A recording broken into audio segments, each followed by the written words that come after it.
My name is Patrice Lemeni. I am a senior portfolio management officer at the Africa Union Development Agency, and it's my great pleasure to serve as moderator uh, today for this event. So, on behalf of the organizer of the Africa Dialogue Series, I warmly welcome you to this inaugural webinar for the series. So as you know, the African Union has declared the 2026 the years on water, water and sanitation. So the team reflect the strong political commitment of our leader to put water security and sanitation in the heart of the Africa economic transformation.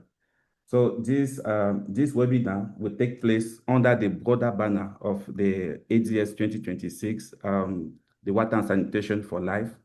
And throughout this month, the UN Office for Special Advisor on Water on Africa and the African Union Permanent Observer Mission, together with partners across the UN system and the continent, are convening a series of conversations to bring diverse African and global perspective into one inclusive space.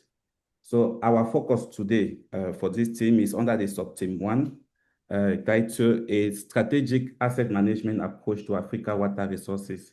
So this sub-team invites us to shift from seeing water and water-related infrastructure as isolated projects to treat them as strategic long-term assets that must be planned, financed, operate, and maintained with great care. So the insight we gather today will fit into the long series of events and will help us to shape the in-person meeting that is planned to be held around May 29 at the UN headquarters in New York.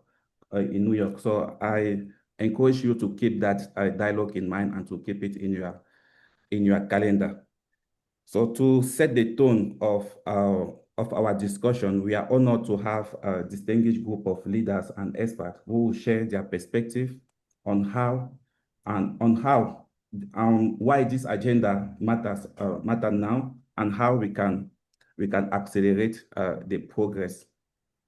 So it's my pleasure first to invite Her Excellency Mrs. Christina Duarte, the Under Secretary General and Special Advisor on Africa, to deliver her opening remarks. Her Excellency Duarte, the floor is yours. Good morning, Patrice. Thank you very much. It's a pleasure to have you here in this. I used to say that Africa Dialogue series is one of the most exciting flagship products of OSA. So I'm really happy to be here today. You have been organizing or co-organizing on an annual basis with the African Union, well represented as co-organizer by the Permanent Observer Mission of the African Union here in New York. Usually, as you mentioned, Patrice, in your open remarks, we adopt the team of the year, the African Union team of the year, and we try to break it in sub-teams so we can go deeper in discussing and analyzing the African Union team of the year in the New York stage. So basically, the month of May is when we succeed in maximizing African voices in the, let's say, in the New York stage. This webinar, the sub-team 1 webinar, the webinar of this first week of the Africa Dialogue series, we work closely with colleagues from African Development Bank and the UN Economic Commission for Africa. These were our partners of choice in the first week. And together, so OSA, Permanent Observer Mission of the African Union, African Development Bank, as well as the ECA, we jointly produce a policy brief. So this is not just an event, but yes, some knowledge production associated to it. Allow me, Patrice, and all in this webinar, to start um, saying that our purpose today is precise, is very precise. We are here to examine water and sanitation not as social service sectors to be managed, but as strategic assets to be governed. Completely perspectives. So not as social service sectors to be managed, usually driven by the scarcity mindset, but as strategic assets to be governed. In this context, I do believe, allow me to start with a question. If water has become one of the most contested strategic resources of the 21st century, and Africa holds extraordinary share of it, who is benefiting? Who is benefiting? From Africa's standpoint, we cannot discuss water without discuss land management and without discuss energy mix planning. Discuss water by itself from a planning and development and vision standpoint might be an error. Why? First, Africa holds 90% of global renewable fresh water, holds 6 to 65% of world's uncultivated arable land, and 600 gigawatts of untapped hydropower potential, 89% of it unused. And yet, Africa remains completely off track on the SDG 6. Only 40% of Africans have access to safely managed drinking water, and only 30% to safely manage sanitation. So huge resources, but no access at all. And 23 million children, as we speak, Patrice, attend school hungry every day on this continent. So I think we should approach water and the linkage with land and energy not as a scarcity problem. No. The question is not, we should not approach as a scarcity problem. It's a governance problem. It's a sovereignty problem. And here is what we know about the next 25 years. First, the world's population will grow more or less by 2.4 billion by 2050. So we'll have by 2050 more 2.5 billion people in the planet. Global production to feed all these population need to increase by more than 70% to satisfy. So I think it's clear to everybody that to solve this equation, which is not an African equation, is a global equation to feed more 2.4 billion, Africa's water and Africa's land must be part of the equation or the solution. And the global system has understood the arithmetic. The question is whether Africa's leadership has, and if you are prepared to do it. What we have been seeing in the past couple of decades, foreign investors are already acquiring African farmland at scale. We have been seeing that. Every crop grown on a leased African field and export is a transfer of water out. So what is being, I can say, has been extracted from this continent, but it is simply not being managed or named, actually, of it. So, and all this happens, meanwhile, by 2030, 30 million young Africans will enter the labor market every single year. So this is the reason that we are calling collectively for a strategic asset management approach to Africa water, to Africa land, water and sanitation, land and energy. And allow me to clarify that the concept, the strategic asset management, is not a technical concept. It is essentially a political economy one. We are not here to debate whether Africa has a water problem. This is not the purpose of today's webinar. We are here to debate how Africa governs water as an asset, which is different. First, to shift the focus from short-term project delivery to the full life cycle of assets. Our water and sanitation infrastructure is planned, operate, maintain, renew, and protect over time. Second, to end the build, neglect, rebuild cycle. You all know that Africa has been captured by this cycle: build, neglect, and rebuild cycle that has consumed decades of investment and delivered declining returns. Third, to embed climate adaptation as the only way to deliver climate resilience across every stage of the strategic asset management value chain, so that assets remain productive under the conditions we know are coming. We know are coming. So it means treating a dam, a watershed, an aquifer as national assets, not a project, to maximize the long-term economic and social value of what we build, of what we build. It means, for example, tripling Africa's irrigated agriculture land within a decade. It means enforceable legal frameworks for the 90% of Africa's surface water that cross a border. It means stopping the sale of African land, which is African water, without sovereign protection. Again, water is not a service delivery problem to be managed with donor funding. It is a sovereign asset to be governed with a strategic intent. So basically, we want to position water in the Africa Dialogue Series 2026 as a cross-cutting enabler, not a sector silo. And the strategic asset management approach can unlock the asset potential that we do face, and I'm about to finish, Patrick. We do face a dilemma. Let's go back to the equation that I mentioned at the beginning of my remarks. 2.4 billion people more by 2050.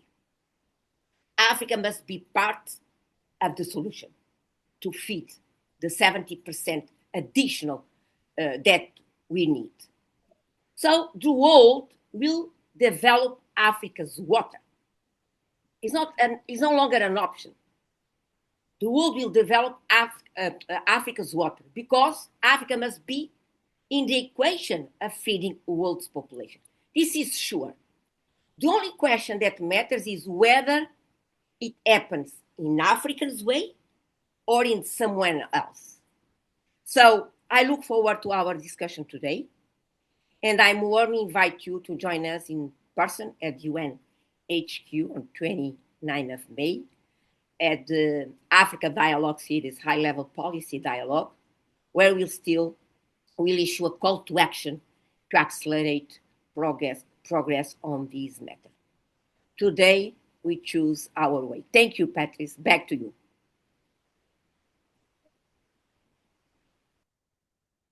Thank you very much, Her Excellency, for this, for powerful setting the stage for our discussion. So I think I just pick some few sentences of what we have said, that we can't discuss water without the land management and energy, and also we should approach water as governance problem, not as a scarcity one. So thank you again for this powerful word. And we are also honored to be joined in our discussion by His Excellency Clave Gatete, the Executive Secretary of the UN Economic Commission for Africa. Mr. Gatete, we are keen to hear ECA's perspective on water and sanitation as strategic driver for His Excellency.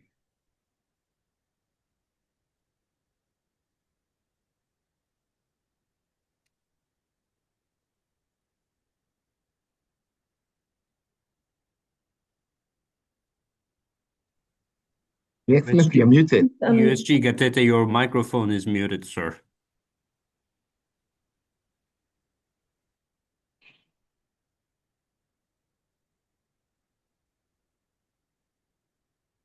His Excellency, your microphone, you are muted. Somebody to inform his office.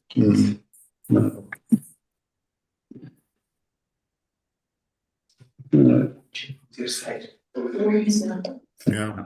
his mic is now activated. We hear the room now, sir, so please go ahead. Can you hear me now? Yes, Yes, go sir. ahead. Yes, my dear Yes, brother. Yeah, I can tell you, though I'm not an expert, it was not my fault. It is someone else's fault. Thank you so much. They don't want me to talk about water, and that's the reason why it was muted. But good to see you, of course, my sister, Christina, Osa, and also Martin from the African Development Bank, and all the other colleagues who are here. And it's good that we are discussing this topic as the theme of the African Union Summit that was chosen for this year. It is a pleasure for me to join you at this important session of the Africa Dialogue Series 2026, convened under the compelling theme, Water and Sanitation for Life, Harnessing Water Resources for the Africa We Want. Very good theme that is also in line with African Union theme of the year.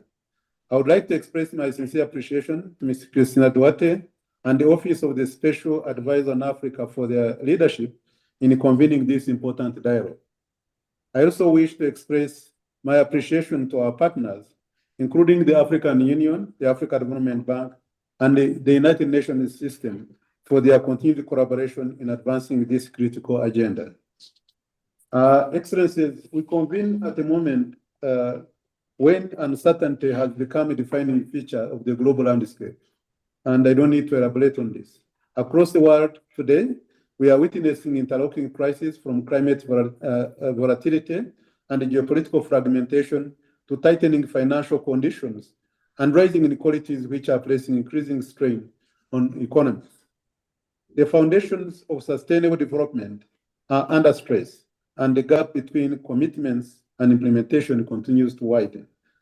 In this evolving context, a defining question comes into focus. What truly underpins resilience and sustained growth? If we consider the sectors that drive growth from agriculture, energy and industry to urban systems, they all depend on a commodity foundation. Increasingly, one resource stands out as indispensable, and that is water, which is used by every sector that I've just mentioned. It sustains agriculture, it powers energy systems, it enables industry, and it supports human life. For Africa, the implications are immediate and profound.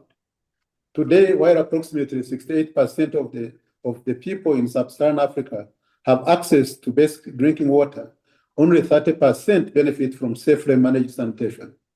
Currently, we have 400 million of our people. Sorry? We can hear you, sir. Sorry, can someone mute maybe so that we understand each other? No, you are very clear, sir.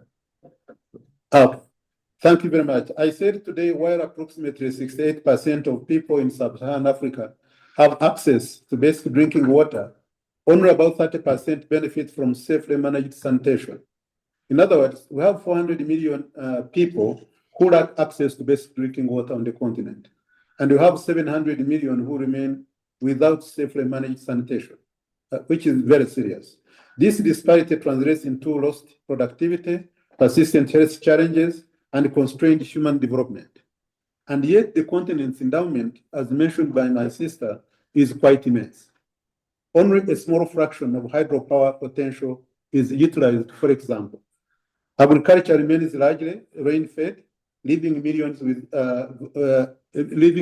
vulnerable to climate variability. And across sectors, infrastructure systems are either insufficient, underperforming, or poorly managed.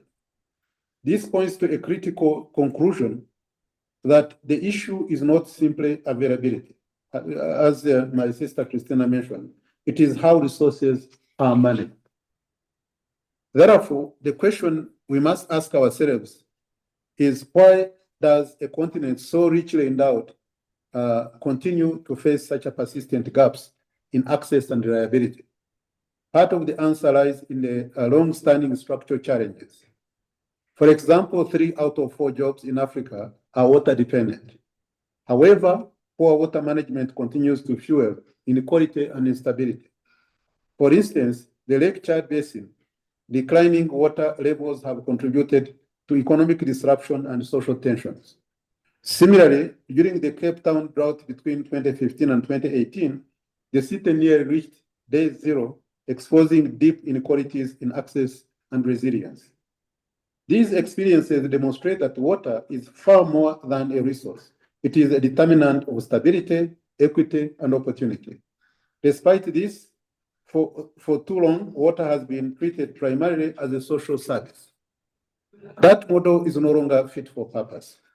Therefore, we must approach water differently. What is required is a decisive shift in how water systems are understood, planned, and managed. We must recognize that water is as a strategic economic asset that it is, one that drives transformation across agriculture, energy, industry, and urban development, among others. This is where the strategic asset management approach becomes critical. It places emphasis on managing infrastructure across its full life cycle, improving efficiency and resilience, and aligning water systems with long-term development objectives, including Agenda 2063 and the Sustainable Development Goals. In other words, it's about moving from reactive service delivery to proactive economic management. However, if this transition is to succeed, it must be matched by clear and coordinated action. First, water must be fully integrated into national development planning as a cross-cutting economic priority linked to agriculture, energy, and industrial policy. This integration must be guided by approaches such as strategic asset management that treat water systems as long-term productive assets. Second, we must invest not only in building infrastructure, but in maintaining and optimizing it, and in the process, breaking the costly cycle of build, neglect, and rebuild. Third, we must strengthen data and digital systems because effective management and decision-making begins with reliable information. They must be matched by stronger institutional capacity and governance to deliver accountability and performance. Fourth, financing approaches must evolve by drawing on blended finance, public-private partnerships, and other instruments to mobilize resources at scale.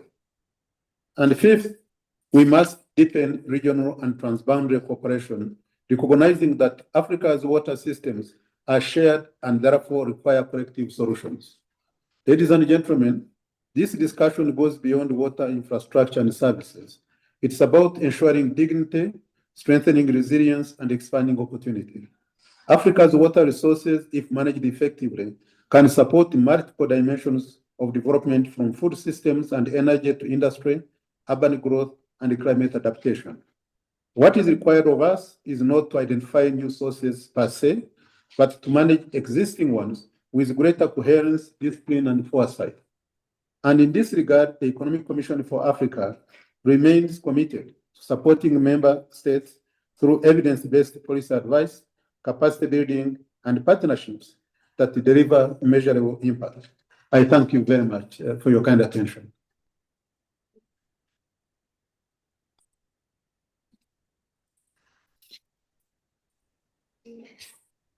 Yes, thank you very much, His Excellency Gatete, for this insightful remarks and for highlighting the economic policy dimension of strategic asset management. As you said, we must approach water differently, and we must recognize it as a strategic asset management.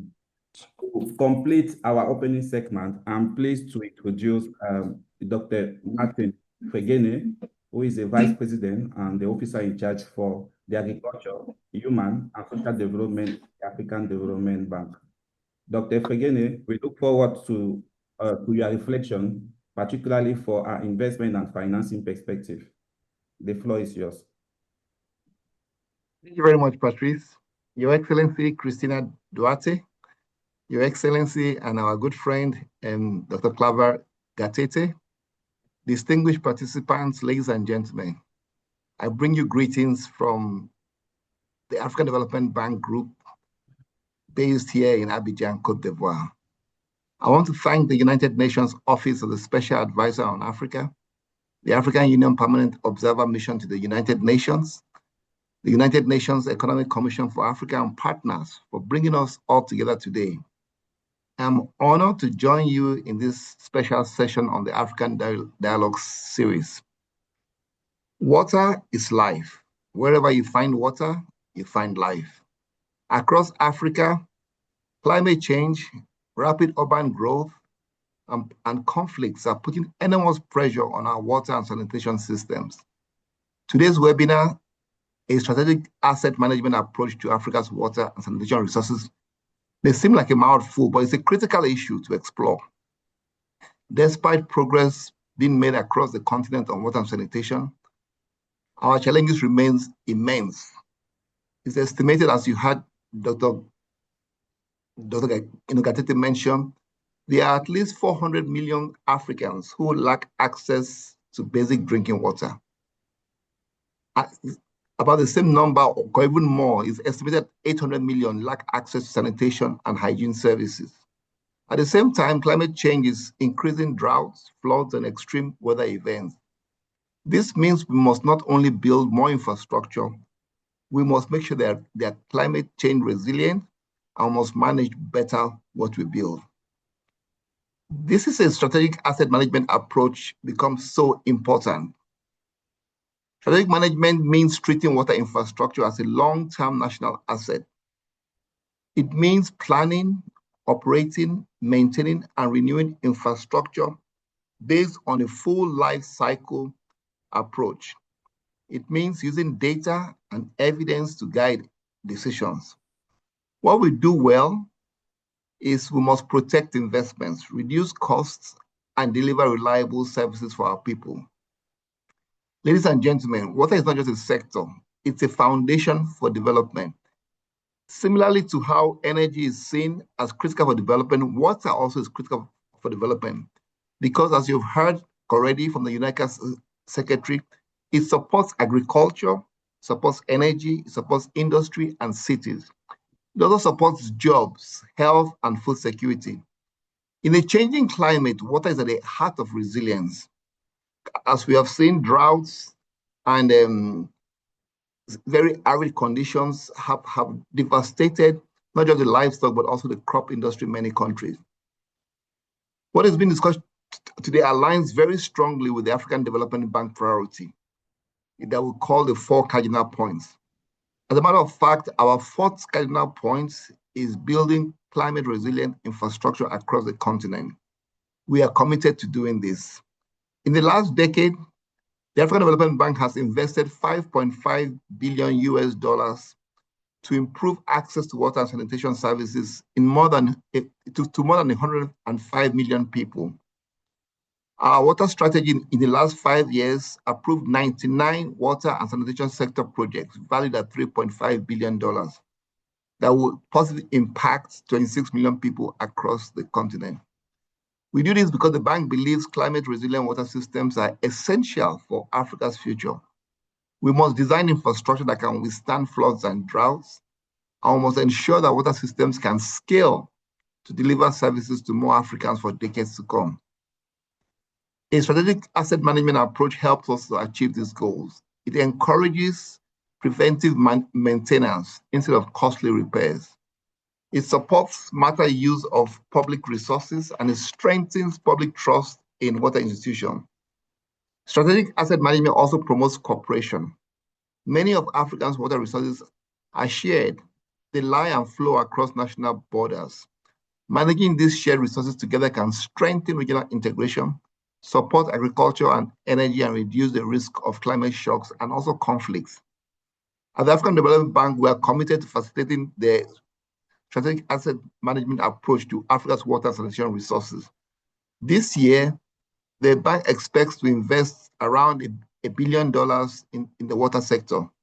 We're also developing a new water security strategic action plan under the bank's 10-year strategy. This plan focuses on speeding up Africa's progress in water and sanitation, improving how we work, bringing in more private sector investment, and scaling infrastructure resilient to climate change. Ladies and gentlemen, insights from this African Dialogue series will help shape that work. The African Development is committed to supporting all of you and our regional member countries, our African countries, in securing safe water and sanitation for all. Thank you very much, and back to you, Patrice. Thank you very much, Dr. Fegene, for those forward-looking remarks and underline the importance of sustained investment in water and sanitation, and also for the commitment of AFDB to support our various organizations within this area of water and sanitation. So with this, this is conclude our opening segment and bring us now to the heart of our program. Discussion. So before moving to the panel discussion, so we have a few housekeeping. So we will have a first round of intervention from each panelist. So it's around 3 to 4 minutes. Then we'll invite our with about 5 to 6 minutes for her contribution about the way forward from the different discussion. Time permitting, we'll also have a second and shorter round of questions to our panelists with about 2 to 3 minute intervention. And also we would like to be as interactive as possible. So the participant can also put their question in the chat box, and we'll be happy to submit it to our various panelists. So to keep the conversation flowing, I will make only brief introduction from each of our speakers, and their full biography is available online on the webpage of this event. So to start, we are joined today by a distinguished panel of experts and practitioners who work every day on the front line of water and sanitation in Africa. So I will start by inviting each of them to respond to each of our questions, and then we'll open the floor for a broader exchange. So our first panelist that I will call is Dr. Olu Funke Kofi, who is the Africa Director for Research Impact at the International Water Management Institute, IMI. Dr. Kofi, how can data modeling and decision support tool be leveraged to strengthen strategic asset management in the water sector, enabling countries to make better long-term decisions on allocation, maintenance, and investment under increasing climate and water stress? So you have around 3 to 4 minutes to respond. Dr. Kofi, over to you. Thank you very much. I must say thanks to the organizers for inviting us this opportunity to contribute to the 2026 African Dialogue Series. And I want to also congratulate them for the policy brief that has been developed, which rightly frames a central argument around the fact that Africa cannot achieve Agenda 2063 if water continues to be treated as a social service rather than a strategic economic asset. At the International Water Management Institute, we fully endorse that framing. And I want to add one essential operational point to that, which links to the question you are asking me. That is the fact that the shift to treating water as a strategic economic asset requires a data architecture that we have to sustain it. So countries and governments cannot manage what they cannot measure. So strategic asset management without data modeling and decision support tools is at best remains a framework on the paper. So thank you for throwing that question to me. So how do we leverage data modeling and decision support for strategic asset management? I want to say that effective strategic asset management demands 3 layers of capability. One is about measurement. The second is scenario testing. And the third is translating that into decisions. So all these 3 are possible technically. They are very feasible for us to achieve at the continental level. The binding constraint is no longer technology in this age. It's more something else, which we can talk about later. It's much more on institutional integration. So when it comes to measurement, it's possible now to generate analysis-ready water data using different frameworks, water accounting plus. It's possible for us to quantify water flows, consumption, and productivity from basin to scheme level, even across Africa. And that is what my organization, IMI, we're doing through our Digital Innovation for Water Secure African program. And with the associated geoportal, we present this kind of data that is a kind of systematic and comparable evidence that life cycle costing will require, and investment prioritization and performance tracking will demand this kind of analytical data and intelligence. So in terms of measurement, it's very easy now. On scenario testing, it's also possible to simulate the consequences of infrastructural investment decisions, allocation trade-offs, and climate shocks. I heard the opening session, they talked about climate resilience. It's possible to simulate the consequences of this even before committing resources into investments. Through data and modeling and scenario testing, we can do that. We have an example of developing digital twin of the Limpopo Basin, which allows, riparian countries to actually do that. And we've gone a little bit further to have what we call Limpopo Water Co-Pilot, which was developed, in partnership with Microsoft. This enables water managers to actually query the basin in plain language, and receive evidence-based answers on flows, availability, and risk in near real time. And this is actually strategic asset management in logic, in operational form. So it is being scaled out in African basins, and it's very, very important. The other last one there is on the cost of evidence. I thought about translation into decisions, which is very important. We are actually working at a global level on what we call global hydrological foundation model, which will reduce now the time that's needed to build a calibrated basin model from, let's say, up to 1 year to a matter of weeks. And this is the kind of thing that finance ministers and ministries will need while they want to weight investment decisions, and look at the economics of it and the evidence base that is required for planning. So the data and modeling tools are ready, they are available. I think what we need, they are there that we can actually use to even quantify co-benefits across water, food, energy, and ecosystems, sectors.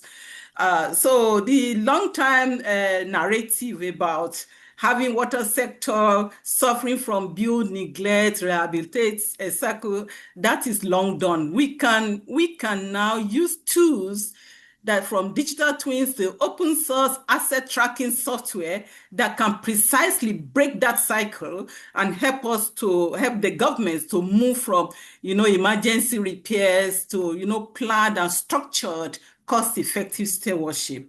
So the challenge is not technical any longer. I think it's much more on some institutional, maybe financial and human dimension, which we can talk about. Thank you. Yes, thank you.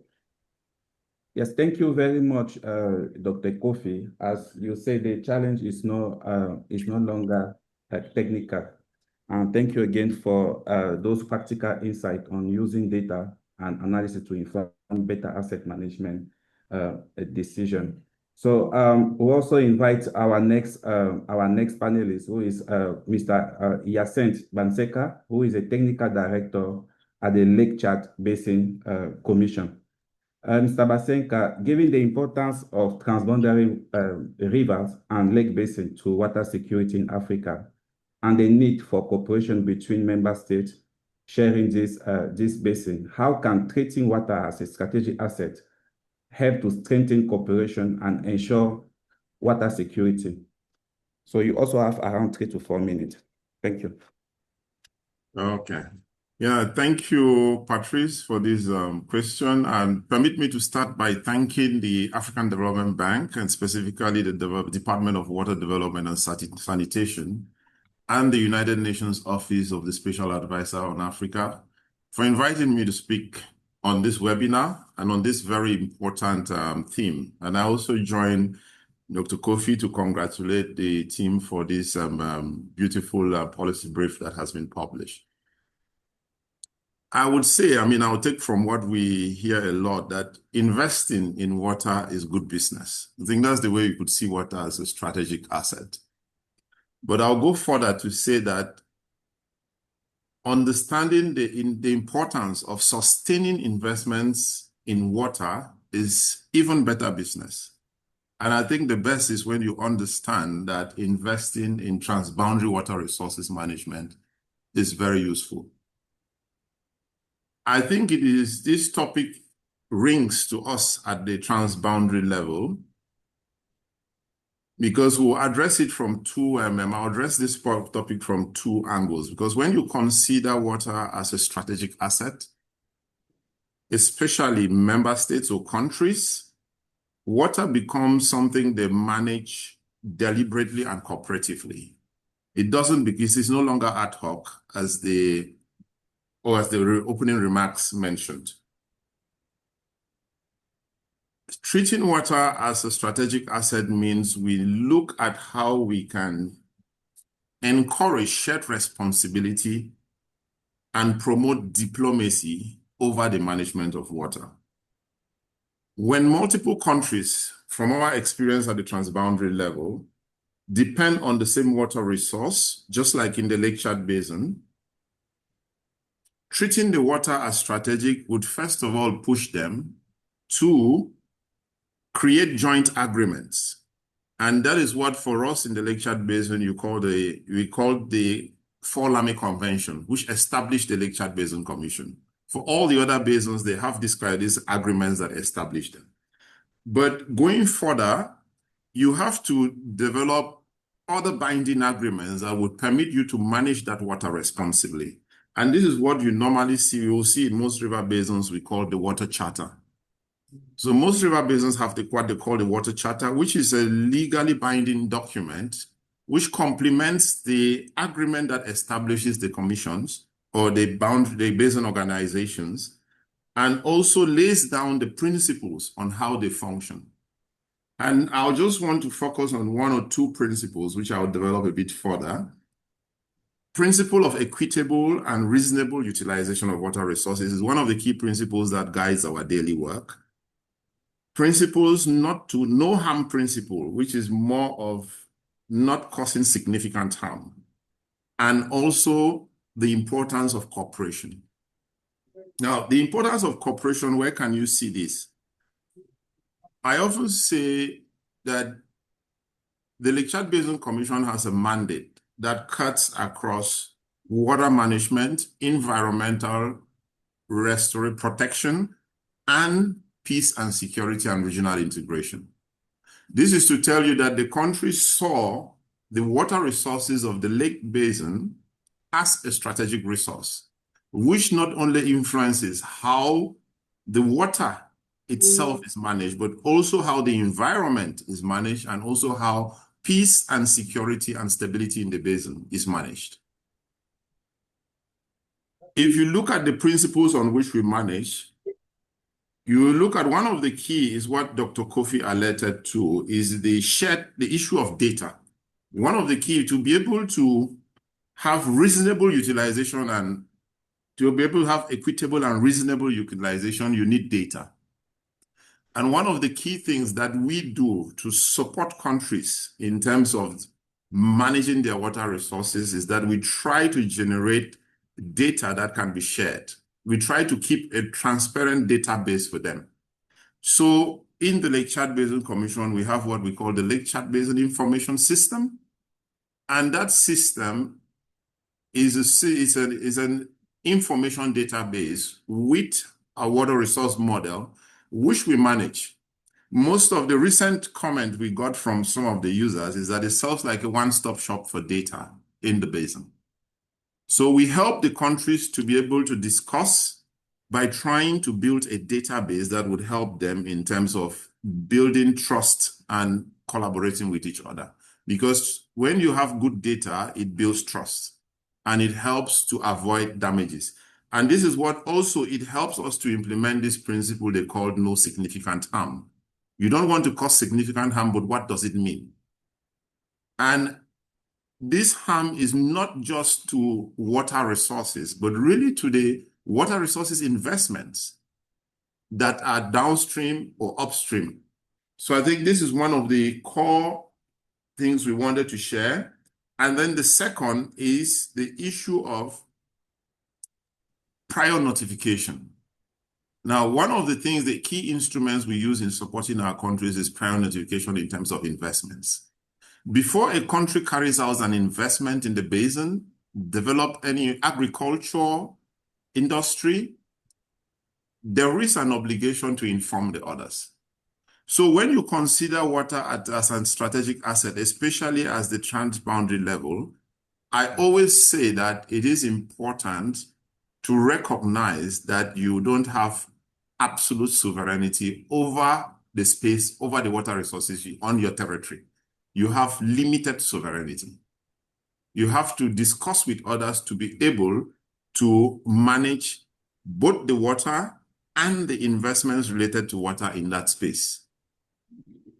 The issue of the land space is very important because one of the things we look at when we discuss with countries is the issue of land grabbing that has been happening.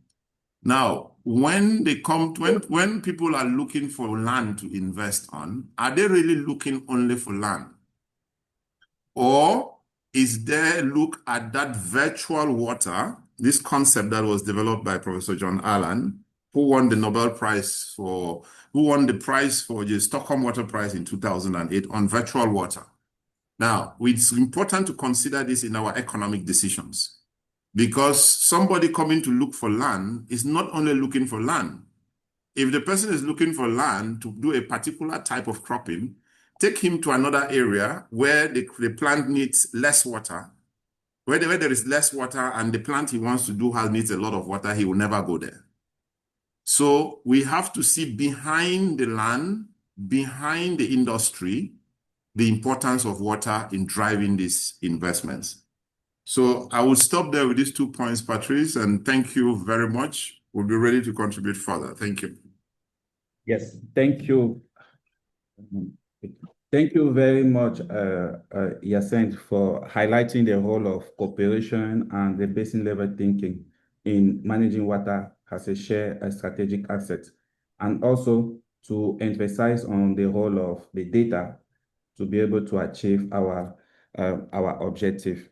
So I will continue with our next panelist, which is Mrs. Joanna Fach, who is a water resource governance specialist. Mrs. Joanna, in the context of increasing climate variability and competing demand across borders, how can strategic asset management move beyond national systems to support the co-management of share water-related assets?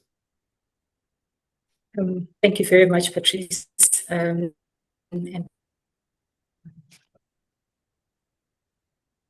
good afternoon.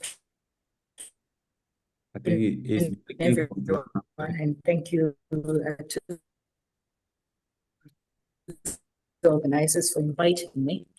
So, across Africa, shared basins, the effect of climate change and variability. Shared basins, the effects of climate change and variability and rising demand are exposing a core challenge. That is, water assets function as interconnected systems, but are still managed as national investments. So strategic asset management can therefore address this by strengthening evidence and shifting towards basin-wide co-management of shared infrastructure and ecosystems, which is not entirely new, as we've already heard. I think Hyacinthe has spoken to it, and the speakers before him have also spoken to the same. So first, we have to manage assets at a basin scale. So we're saying this requires this joint asset registers and coordinated investment planning across countries. So we're talking about a shared inventory of critical assets, hence a basin asset portfolio that includes both hydraulic infrastructure, so your dams, your canals, and the natural infrastructure, so your wetlands, your aquifers, your headwaters, as well as monitoring systems. and in so doing, allowing us to have a shared understanding of the cumulative asset risks, and then the transboundary dependencies, joint maintenance priorities, as well as climate exposure across the basin. So in so doing, it therefore helps decision makers to see how neglected infrastructure in one part of the basin creates risks for all. So as an example, the OMVS on the Senegal basin, in the Senegal,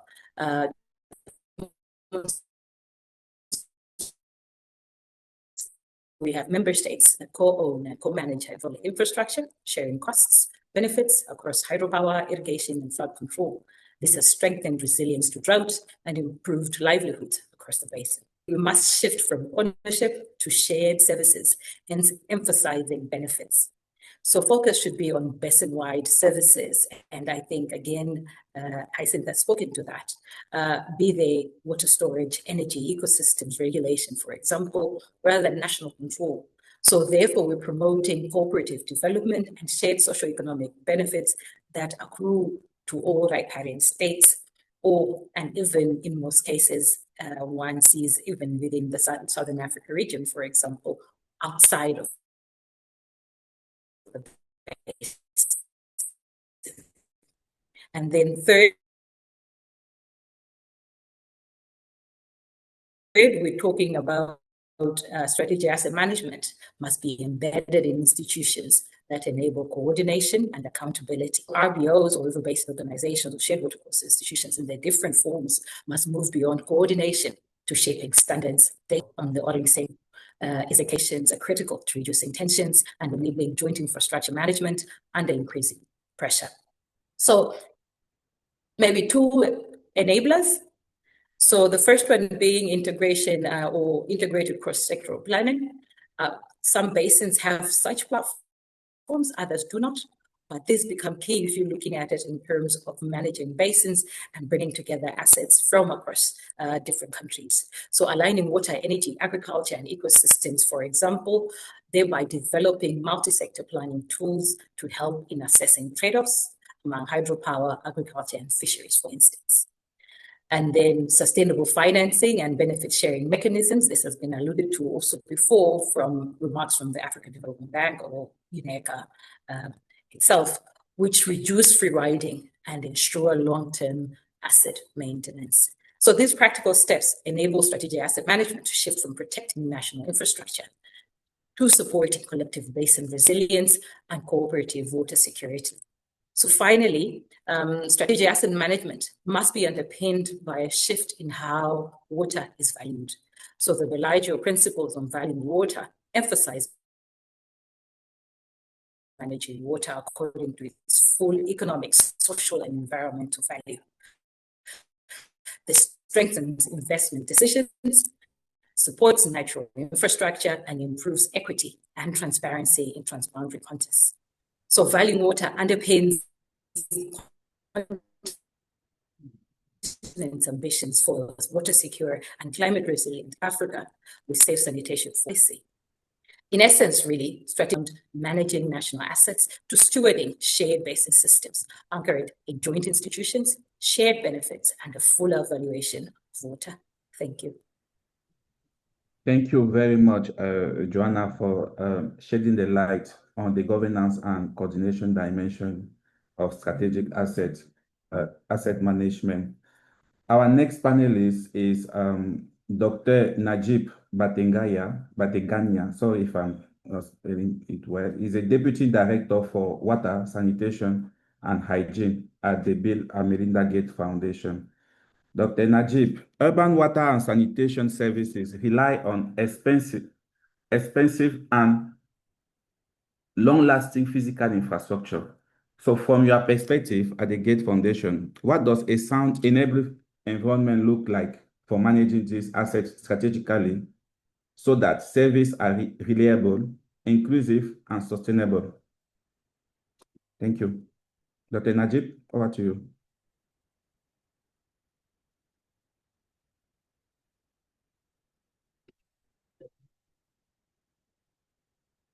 You're on mute, Dr. Najib.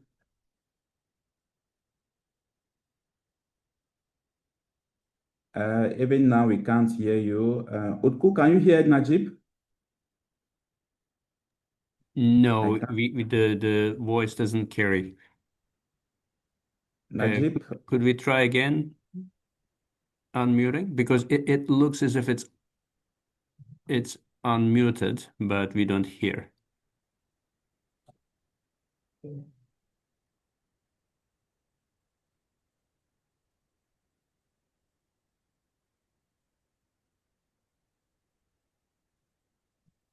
Najib, even now, I think we can't hear you. The time to fix your mic, I think we can move to Najib. Is it okay?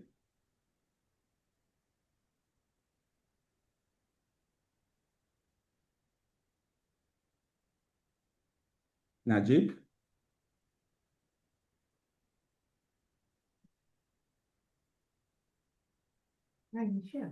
Patrice, let's move to the next speaker. In the meantime, we could ask Dr. Bategania maybe to log off and log on again, and the connection might be better. Okay, that's fine. Because normally we're supposed to ask to our sister to come and do a summary of this first round. We can move to the question, right? Before we move, the time for Najib to connect. Right, Utku? Because Well, Ms. Buthelezi will also speak to the policy brief as a discussant. Maybe we can do this right now, and then we can move to the next session and get Dr. Bategania's intervention there. That's fine. So now we move to so to complement this, the perspective from our various panelists. So we are honored to have with us here Mrs. Refile Buthelezi, the president of the Federation of Africa Engineering Organization, who will serve as our discussant today. Mrs. Buthelezi, we invite you to react on what you have heard so far and to share key message from the policy brief jointly prepared by the African Union Commission, the African Development Bank, the ECAS, and OSAA, which is being launched as part of this webinar. Mrs. Thank you Buthelezi. very much. Thank you. Good morning, good afternoon, and good evening. Where I am in South Africa, we are in the afternoon session now of the day. Firstly, let me take this opportunity to thank you for the invitation to be a part of this dialogue and this webinar. And it is really fitting because not only am I the president of the Federation of African Engineering Organizations, but I'm also an employee of Rand Water for the past decade, specializing in strategic asset management. So this is also fitting in the work that I have been doing on a day-to-day basis. So I thank you for this. And when I shared the news with my colleagues, there was excitement. And that excitement comes from the fact that eventually, finally, we are having a conversation that speaks to the understanding of assets from cradle to grave. So I'd like to congratulate you on this conversation, and I'd like to congratulate you on this policy. The involvement of technical experts in the aspect and in the business of water is now crucial more than ever. When you speak about how we build, neglect, and then rebuild, it speaks to the entire value chain of engineering. How are we procuring our assets? How are we maintaining our assets? Who is maintaining? What's the capability and the capacity that we've installed or we have in place to maintain those assets? And how do we dispose those assets in the most responsible way?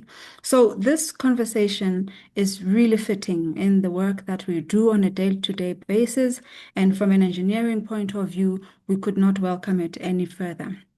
We would like to then take it also a step further to say, as we talk about strategic asset management, we also need to take our politicians along as decision makers to appreciate better what this entails. Because as we all know, decisions will be made outside of those technical aspects. So we need to bring them along in our boardrooms so that they can have an appreciation as work is being done in their platforms as well.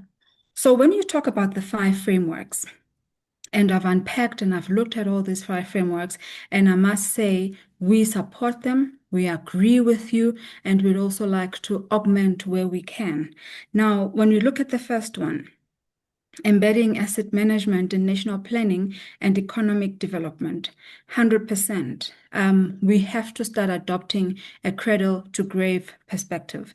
And our previous speaker also spoke about catchment areas, our dams, having an asset register, having an understanding of what is out there where water sources and water value chains is concerned.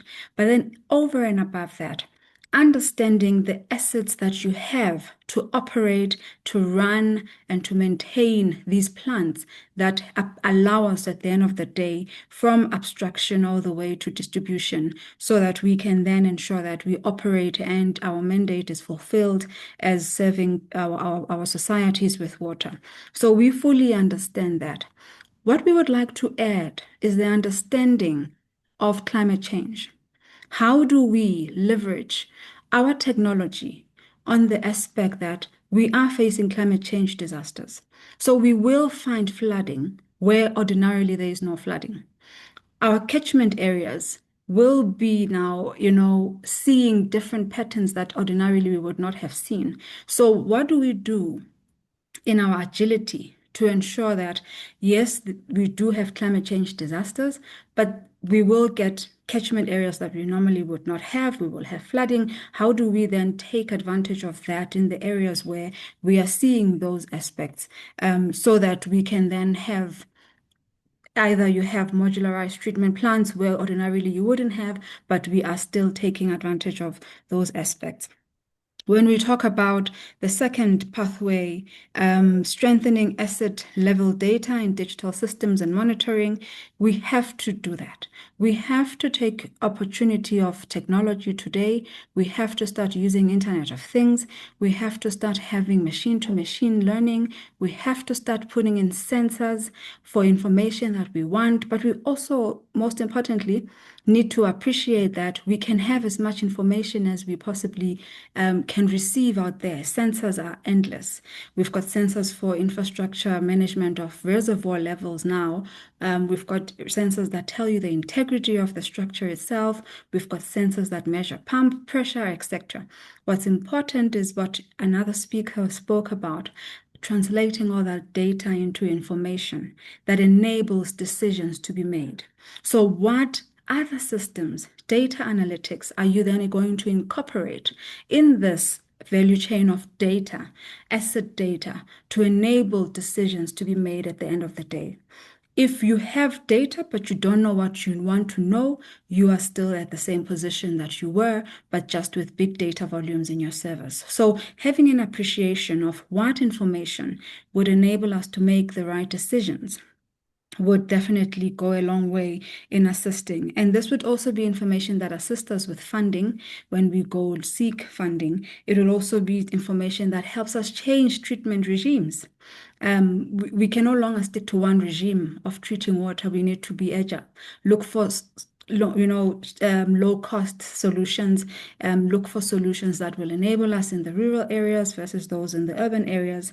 Look for tools that help us with leak detection.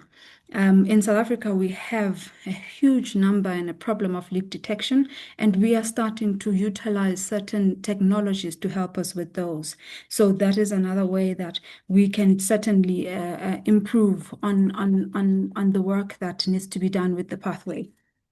I fully support the reforming of financial models to support the asset lifecycle model. In fact, if we can start enforcing strategic asset management plans in the financial modeling, that will also go a long way. What that does is we understand that the strategic asset management plans are developing documents. They change on an annual basis based on how you assess your assets. But what we will be displaying is our alignment to accounting standards, because I don't know whether we are all using IFRS, but there is a requirement in IFRS, which is an accounting standard, to ensure that you assess your assets on an annual basis. So by aligning with those standards, we are then a step ahead in showing how holistic our asset management planning would be in terms of funding. And by making it a mandate, we would then be enforcing that all institutions start making sure that they actively assess and evaluate their assets on an annual basis, therefore reporting exactly what is on the ground. So we don't over-evaluate and under-evaluate our assets as and when we then motivate for those. Then when we move on to the fourth one, building institutional capacity and strengthening governance systems, 100%. Various standing technical committees that integrate on a regional basis, having mutual recognition agreements from a capacity point of view. I'll make an example. Within the Federation of African Engineering Organizations, we do have an Eastern region that has already an existing MRA, and that will be a collaboration within the Eastern region. The SADC region is working regionally as well to develop one, and that also will help in ensuring that we start capacitating our professionals, we start complying with different regulations. If we're going strategic asset management, we must also look at ISO 55000. We must make sure we capacitate our teams and there's an understanding of what governs the space of strategic asset management, and that aspect of capacity building and strengthening governance will go a long way with that. But not only that, it must be adopted at a strategic and a policy level of organizations. Strategic asset management cannot be handled by technical experts in an organization alone. It spreads across the finance department. It goes towards HR. It goes towards risk management. It goes towards strategic management. So at a policy level of our institutions or organizations, that policy must be adopted. It must be adopted at that level so that the organization can endeavor as a holistic organization to then comply with the requirements of strategic asset management. And then lastly, enhancing regional cooperation and knowledge sharing, 100%. I would also like to invite you to the Federation of African Engineering Organizations Academy, where we endeavor to do justice at a continental level and create a platform that will enhance knowledge sharing across the regions and across all platforms. The last thing I would like to add is the aspect of strategic partnership. It is important that as we do this work, we have an understanding of our social license to operate, our social license to provide water. We do not operate in isolation. We operate within communities. So what is our responsibility in terms of taking the communities along, in terms of creating awareness of water being water-wise, in terms of creating awareness of the infrastructure that helps us provide them with water so that they do not vandalize it, but they become part of protecting that infrastructure. In terms of assisting us in raising flags when there are leaks, so we have quick responses to leaks within the communities that we provide our water to, and ultimately making sure that we bring them along with us. We are doing this work in their communities, but the intention is to supply them with water. So having communities being our strategic partners is also one of those crucial aspects that I think if we include in our entire value chain, cradle to grave aspect of our asset management, we now are seeing that we cannot leave them behind. In South Africa, we struggle with encroachment. I know there's a speaker that spoke about land. So land is an issue, but in our country, where we have a servitude, we are finding people going to develop homes. So where we now have a project, we now are stuck with an issue of encroachment. So how do we then ensure that we protect the network, we protect the servitude, but taking people along with us by communicating with them, by showing them the levels of encroachment. And when it's time for them to move, for them to understand that this move is to ensure that we supply water at the end of the day. Those are some of the points that I've made. And then the last one is that of collaboration from a regional level. How do we integrate from a regional point of view? If you look at the energy sector, through various power pools, they even go as far as trading from an energy point of view. When do we, as the water sector, get to a point where we can trade in a regional point of view? If one has an oversupply, they can then assist and supply one that has got a deficit. How do we then build structures such that we can trade in the future? It might be futuristic, but it is worth keeping in mind that if we collaborate on a regional point of view and a regional level, that is something that we can endeavor to achieve. Those are the points that I have based on your policy brief. Thank you very much. Yes, thank you very much, Mrs. Buthelezi, for reminding us that the strategy asset management should be adopted at the policy level of our various organizations, and also for drawing together the engineering, the policy, and practice dimension, and for pointing us toward concrete policy, the various policy options you've mentioned. So before moving to our next step, we'll go back to Dr. Najib from the Gate Foundation. Dr. Najib, are you with us now? I hope you can hear me now. We can hear you very well. So Dr. Najib is the Deputy Director for Water Sanitation and Hygiene at the Gate Foundation. Dr. Najib, urban water and sanitation service rely on expensive and long-lasting physical infrastructure. From your perspective at the Gate Foundation, what does a sound enabling environment look like for managing these assets strategically? Yeah, thank you so much. And it's a great honor to be here, bringing the voice of the Gates Foundation in this very important dialogue. First, let me use just 1 minute to state why the Gates Foundation really comes into this conversation. One, as you know, from the Gates Foundation perspective, we look at WASH as a foundation for human potential, unlocking human potential, including socioeconomic transformation, and specifically to address the barriers that cascade infectious diseases and mortality, especially for women and children. That's where we come from.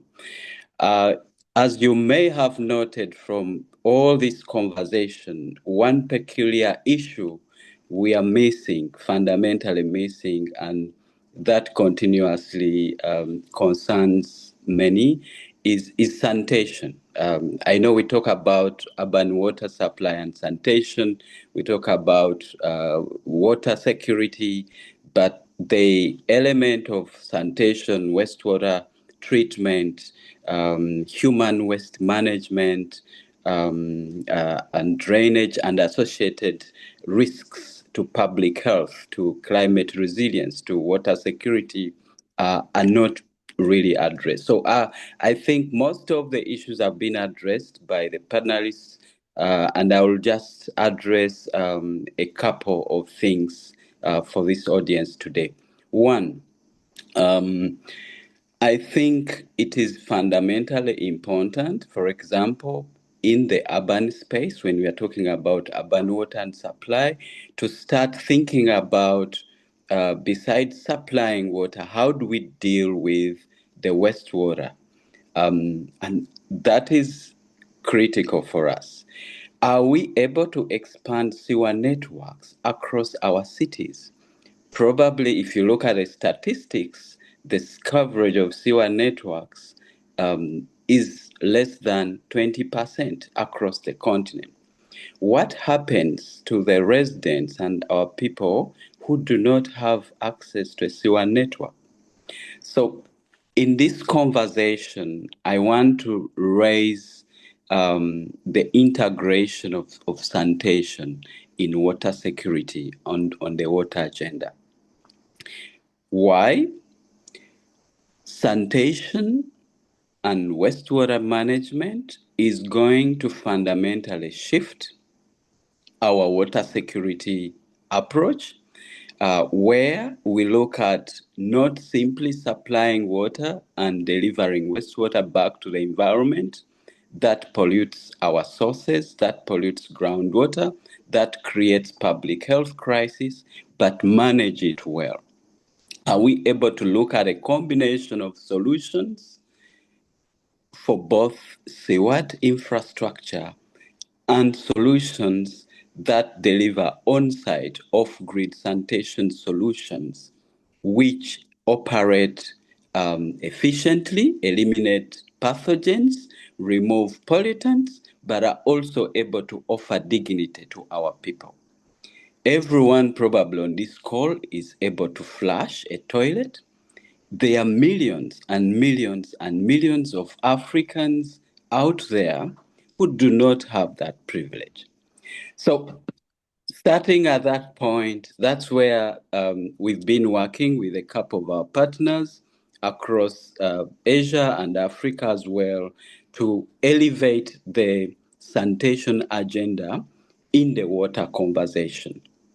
And if I get back to your question now, to all what the discussants are talking about, if we are talking about policies, institutions, regulations, how do we integrate sanitation in that agenda of water supply to make sure that we are not only focusing on supplying water, delivering infrastructure, but also thinking about wastewater management and also delivering off-grid alternative sanitation solutions that are able to serve people that are not connected.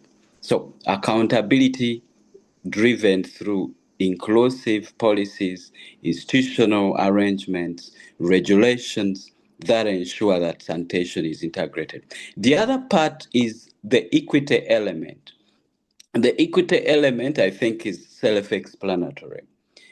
If you are able to supply water across the entire urban space, also think about how do you deal with the wastewater generated thereof, and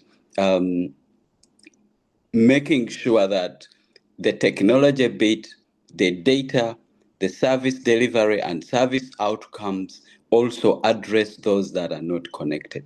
So from the Gates Foundation perspective, to summarize, moderator, since I came in late, this is a call really for action.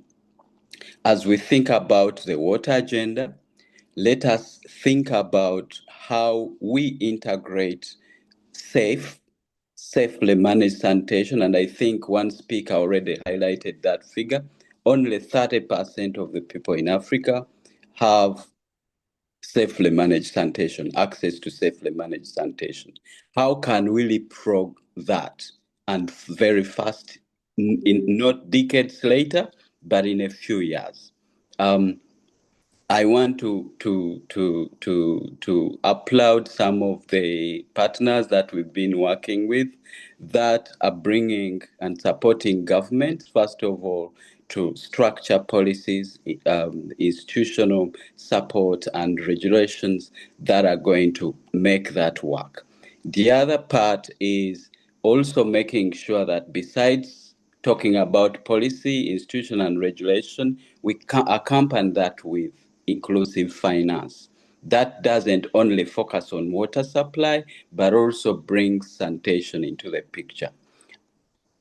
Across our partners in Africa, we now see private sector bringing innovations that are able to leapfrog the expensive sewer infrastructure towards off-grid non-sewer sanitations. These are solutions that are able to treat human waste or wastewater on-site and recycle water back for flushing. They are able to treat solids out of the human waste to safety and being able to recover resources. So the circularity of sanitation can be a fundamental shift to addressing the water security issues, but also addressing the public health challenges. And this will increase the productivity of our people. It will save lives. It will transform our country, our continent, fundamentally and give opportunity to our people to be healthy. And we all know that we've been having a lot of crises in terms of cholera outbreaks, dysentery across the entire continent. And these are things we are not talking about a lot in the water agenda. So this is these are the few comments I wanted to make. And sorry for the blip earlier on my audio, but the call for action here is, how do we bring sanitation in the water agenda? And I think we have the right people here on this platform to do that. Thank you. Yes, thank you, Dr. Najib, for bringing this question. I think I will just follow up with you to our next question regarding the sanitation. So, how a citywide inclusive sanitation approach ensure that urban sanitation infrastructure is managed as a strategic asset? Please, you just have maybe 1 to 2 minutes to answer this question. Thank you. Yeah, so the citywide inclusive approach framework basically addresses a couple of things my colleagues have been talking about. So it is an issue of equity, sustainability, and safety. Okay, so in terms of equity, when we are investing in water supply and sanitation, we should shift from infrastructure towards service outcomes. Okay, and that's the emphasis of the citywide inclusive sanitation. Instead of looking at investment in projects and project cycles that deliver infrastructure, sewer networks, toilets, boreholes, water points, are these going to deliver services equitably to everyone? And are the services going to be reliable and robust? And so that's one element of the equity. The safety bit is what I was talking about, especially on the sanitation side. So simply having a toilet is not enough. Is it functional enough? Is it providing dignity? Is it providing safety? Is the human waste treated to a level that does not create public health crisis? And that's the point that we don't talk about a lot. Why? Because in most cases, especially in urban areas, we are focusing on expanding sewer networks. We are not going to really expand as fast as the urban population. And that's why working across our partners, we are thinking about solutions that can operate off-grid but offer the same service outcomes. The last bit I'll talk about is the responsibility and accountability. Who is responsible? Because we know that utilities are delivering water supplies and probably sewerage. But when you go off-grid, for people who are not served with sewer networks, that's where we have kind of a gap, a big gap, which we must address. So fixing responsibility and accountability mechanisms, making sure our policies, institutional frameworks, and regulatory arrangements address both sewer and non-sewer systems to make sure that we do not only focus on areas that are sewered, but also think about solutions that are able to serve populations that are not connected to the sewer system. So these are the 3 elements I can offer that really address sanitation from an urban context, using and if we put those principles in place, we are able to Yes. Dr. Najib, thank you very much. I think it's well noted, and the call for action is also well noted from here. So I will give the floor now to Dr. Kofi. She has been, Dr. Kofi, in your previous intervention, you mentioned about the role of the data, and you even say we can't manage what we can't measure. So from your perspective, what are the barriers of turning data into decision and how to bridge this gap? Okay, thank you very much. Some of those barriers were mentioned by previous speakers, but I'll just highlight a little bit more and also draw some attention to what we are trying to do as an international research for development organization that is trying to bridge the gap between evidence and the policy and practice. So I mentioned that it's not so much about technical, but that the most persistent barriers are to translating advanced water data into practice are more institutional, financial, and maybe human. What I mean by that is, particularly for the institutional one, which is like the most tricky or a bit stubborn about, is that you find that in our national institutions where we generate a lot of data, the tools are there.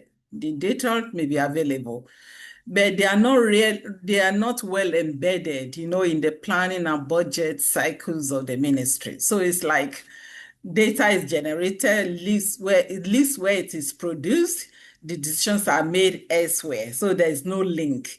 So when we're talking about strategic asset management, we have to begin to look at integrating this some relevant evidence, into public investment management systems, in a way that advanced analytics can really, really inform that process, and it will be able to change decisions that are made.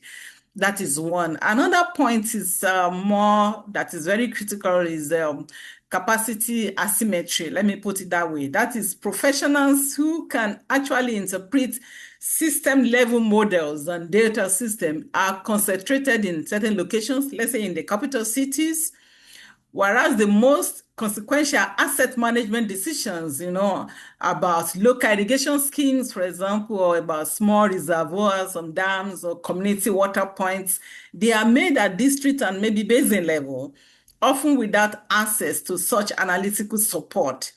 So those are some of the things we need to address in the system. What we do at IME, for example, is to ensure that when we're developing any solution, we could design those tools with those practitioners by themselves so that they will use them and they have the skills required and be able to outlast any kind of intervention that we have well embedded into the system.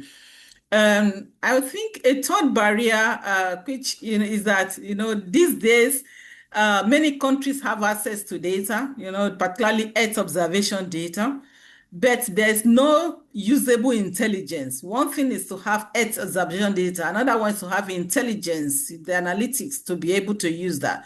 So we need to bridge that gap, between the data and the intelligence report to be able to use that data very well. And to bridge that gap, we need mainly like about three things. One, there has to be what we call interoperability of data. So if we get data from different sources, it has to link from data systems, that to link to the planning system. So they have to be well connected so that one is informing the other. And it's not like it's treated in isolation. Another thing is about translation capacity so that those model data outputs become like what is actually informing like procurement and maintenance decisions. Very, very practical, very useful. And of course, the third is the financial instrument that is required to make sure that we have a long-term stewardship of the assets, rather than having new things all the time. So it needs some financial investment to ensure that at least over a long period of time, if we talk about digital twin, for example, can really simulate, we can have access to real-time data, but then you need some investment to ensure that that is sustained over time. One other thing I think we need to consider is the equity issue. I think one of the speakers also mentioned that the equity demands specific mention here. You know, women and youth are disproportionate managers of and users of water, even at household level, at community level. Yet they are kind of largely absent from the data system that governments use for asset management decisions. So inclusive strategic asset management requires that the monitoring frameworks, you know, that we make women's water realities, you know, visible, are put in place, and that they are not just an add-on, but it's a precondition for governance that actually reflects on who demands and who uses these assets. So it's very important. So let me just close this aspect by saying that we need to be treating water data infrastructure as a strategic public asset in its own right. And it has to be funded, you know, through national budgets and maybe pooled regional facilities or transboundary at the basin level for transboundary water governance. It's not something that we have to live exclusively through in an ad hoc manner, you know, in projectized interventions that are funded by donors. But we need to really embed it within the institutional framework of the government. Just one or two things. The second thing, just last thing I would say is that I've talked about capacity, that at IMI we are building this global hydrological model that will allow us to monitor and forecast and even have scenarios. And so we welcome countries and individual organizations to join this as we continue to invest, you know, in this kind of data framework using advanced AI tools to inform asset management more strategically. Thank you very much. Thank you very much, Dr. Kofi, for highlighting how we can bridge the issue of our data, the gap into our data across our member state and organization. So I will give the floor to Mrs. Joanna Fash. So please, let's just be concise about on this next. What are concrete governance reform or institutional arrangement needed to operationalize strategic asset management? Yes. So I think for us to be able to deliver scale, especially if strategic asset management is to deliver critical. So first we have to move from cooperation to obligation. So legal frameworks must move beyond enabling dialogue to mandate joint asset management. I think this has been spoken to before as well, and I've addressed that point. So shared planning, maintenance, and data exchange are key to ensuring that we move from that cooperation to obligation. So again, the OMVS shows what is possible. So jointly owned infrastructure, clear cost sharing, and agreed rules on how assets deliver regional benefits. And then second, we should empower river basin organizations to implement, not just convene, which they ably do already. Yeah, so many river basin organizations coordinate effectively, but lack the authority and resources to drive delivery.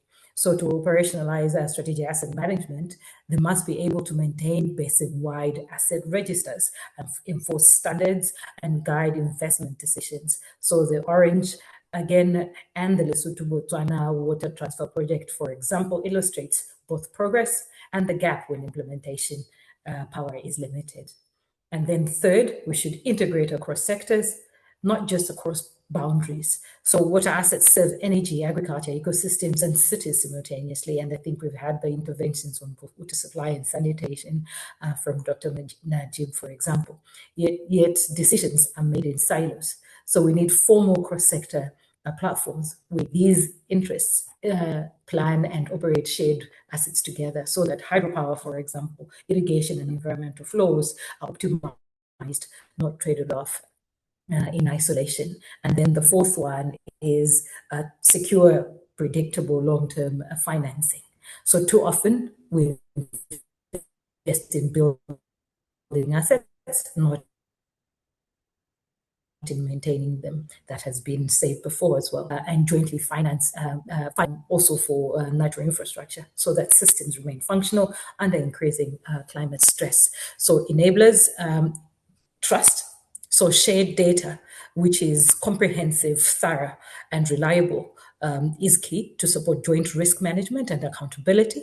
And then secondly, recognition of natural infrastructure. So this is to emphasize that wetlands, aquifers, catchments are strategic assets that underpin basin resilience. And underpinning all of this is the fundamental shift on how we value water. We've spoken about the principles of valuing water and how these reflect the full economic, social, and environmental value of water. So this is critical for making better trade-offs overall and strengthening accountability, ensuring that both built and natural assets are sustained over time. So to make strategic asset management work beyond boundaries, we must institutionalize strategic asset management through law, and then empowered, and it should be empowered through stronger basin organizations and financed through predictable shared mechanisms. Taken together, this shifts strategic asset management from a technical exercise to rules-based, politically anchored, and financially viable system capable of sustaining both built and natural water assets.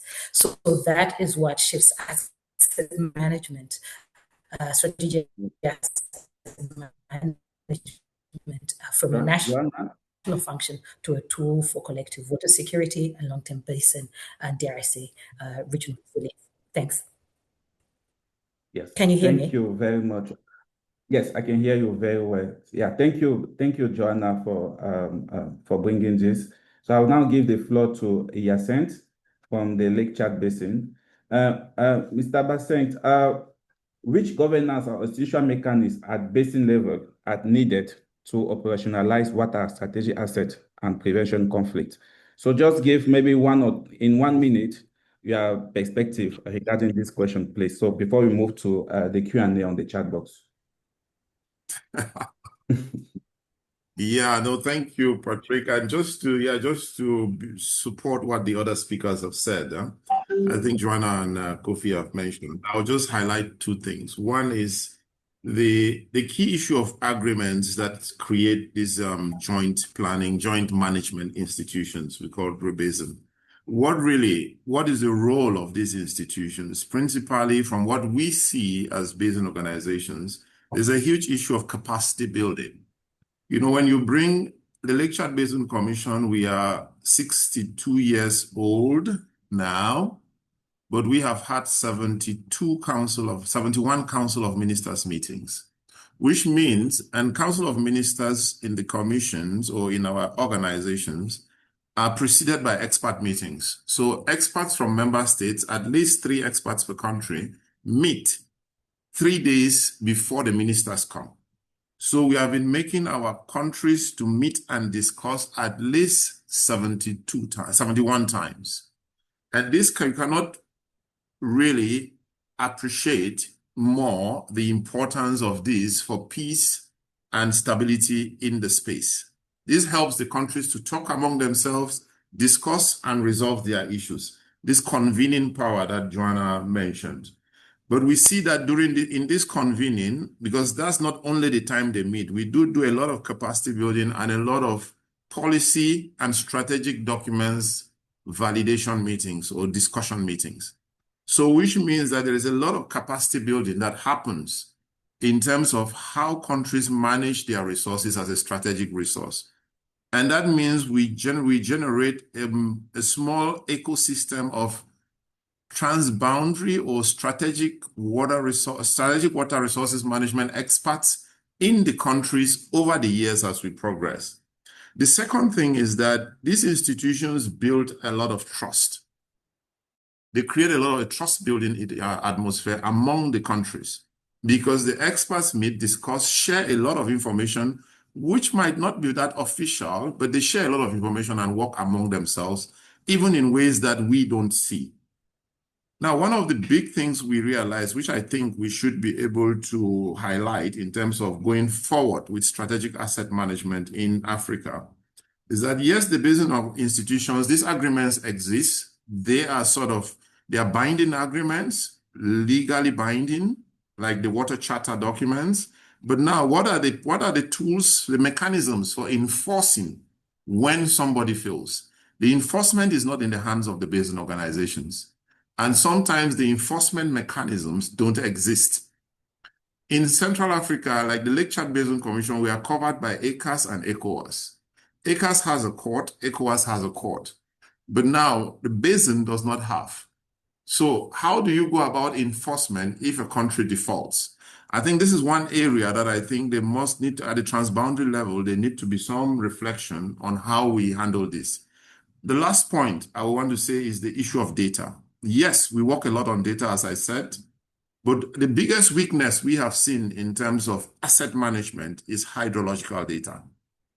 The meteorological sector, because the water data, we look principally initially at the water, at the hydro, at the meteorological water data and the hydro. Meteorology, I think there is less problem than with the hydro.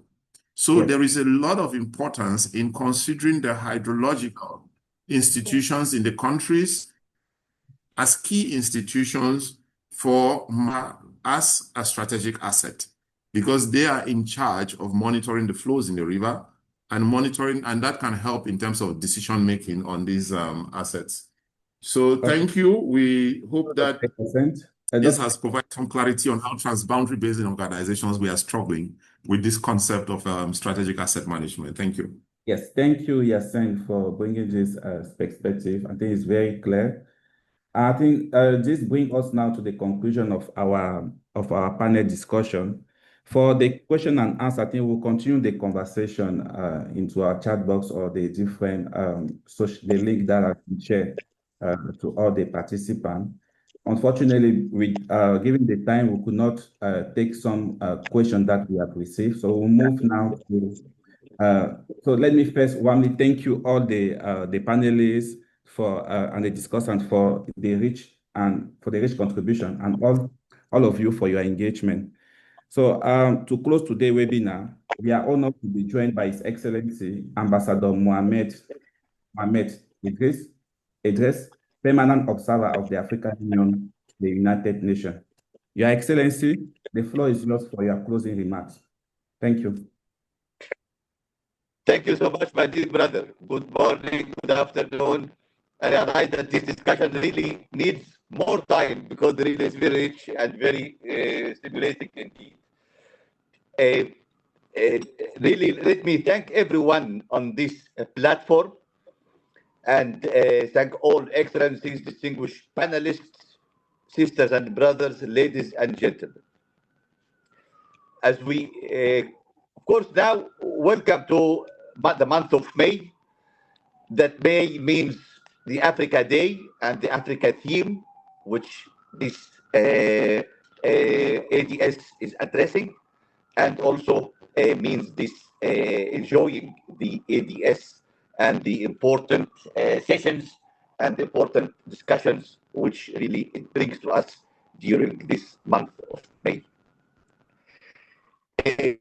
As we conclude this important webinar of the ADS 2026, allow me to express sincere appreciation to all panelists, experts, and participants for this richness of today's discussion. I also wish to express particular gratitude to our distinguished partners from the United Nations Office of the Special Advisor on Africa, and my dear sister USG, Cristina Duarte, and the United Nations Economic Commission for Africa, my dear brother Gitetti, and the African Development Bank, and our dear sisters and brothers in this important African institution. Really, their collaboration, commitment have been instrumental in the success of this webinar and in advancing the objectives of the Africa Dialogue Series 2026. Your expertise, partnership, and continued support reflect the strength of multilateral cooperation in promoting Africa's development priorities. This exchange have reaffirmed a simple but transformative truth. Water and sanitation must no longer be viewed merely as service sectors. They are strategic assets central to Africa's development future. The African Union's 2026 theme of the year reflects the urgency of this shift. It comes at a time when progress remains insufficient. According to the latest WHO UNICEF Joint Monitoring Program, and as we have heard from many participants, only around 40% of Africans have access to safely managed drinking water, while only 30% have access to safely managed sanitation services. These gaps are not only social deficits, they are economic and governance constraints. Across our continent, poorly maintained infrastructure, aging systems, leakages, weak asset registers, and inadequate wastewater treatment generate substantial fiscal losses, weaken productivity, and deepen inequality. Where systems fail repeatedly, confidence in institutions also erodes. This is why the concept of strategic asset management is so timely and so powerful. Strategic asset management means planning, financing, operating, maintaining, and renewing water and sanitation systems over their full life cycle to maximize value, reduce risk, and ensure sustainability. It means moving from reactive crisis management to proactive stewardship. It means investing not only in new infrastructure, but in progressive and optimizing what already exists. For Africa, this approach has, maybe you can say, 5 strategic implications. First, it strengthens domestic resource mobilization by reducing waste, inefficiency, and emergency repair costs. Second, it improves service reliability for households, farmers, schools, hospitals, and enterprises. Third, it supports industrialization and economic diversification by ensuring predictable water supply for manufacturing, mining, agro-processing, and energy systems. Fourth, it builds resilience against climate shocks, especially droughts, floods, and variability that increasingly affect the continent. Fifth, it promotes peace and cooperation, particularly in relation to shared river basins and transboundary resources. The adoption of the Africa Water Vision 2063 and policy by African ministers in 2025 marked a historic milestone in this regard. It recognizes water security as indispensable to prosperity, peace, human dignity, and environmental sustainability. Excellencies, dear friends, the challenges before us is therefore not only technical, it is political, institutional, and financial. Africa requires stronger utilities, modern data systems, digital metering, GIS mapping, predictive maintenance, climate risk planning, blended finance, and enhanced capacity at national and municipal levels. It also requires that water planning be integrated into broader strategies on energy, agriculture, urbanization, and trade under the African Continental Free Trade Area. Above all, it requires a mindset change to recognize that neglecting water assets is costly, while managing water assets strategically creates long-term value. The Africa Dialogue Series is designed precisely to advance such strategic thinking and collective action. This first week has laid a strong foundation. To conclude, as we move to the next phase of our discussions, let us remain guided by a common conviction. Africa's water wealth, if managed wisely, can become one of the great engines of Agenda 2063. Let us move from scarcity management to asset management, from fragmented responses to integrated planning, from deferred maintenance to future-oriented investment. I thank you all for your participation and enriching this discussion, and let's move forward and look forward. Thank you very much. Yes, thank you very much. Yes. Thank you very much, Your Excellency, for those inspiring closing remarks. To everyone who joined us today, on behalf of the organizer, thank you for your time, your insight, and your commitment to advancing water and sanitation for life in Africa. So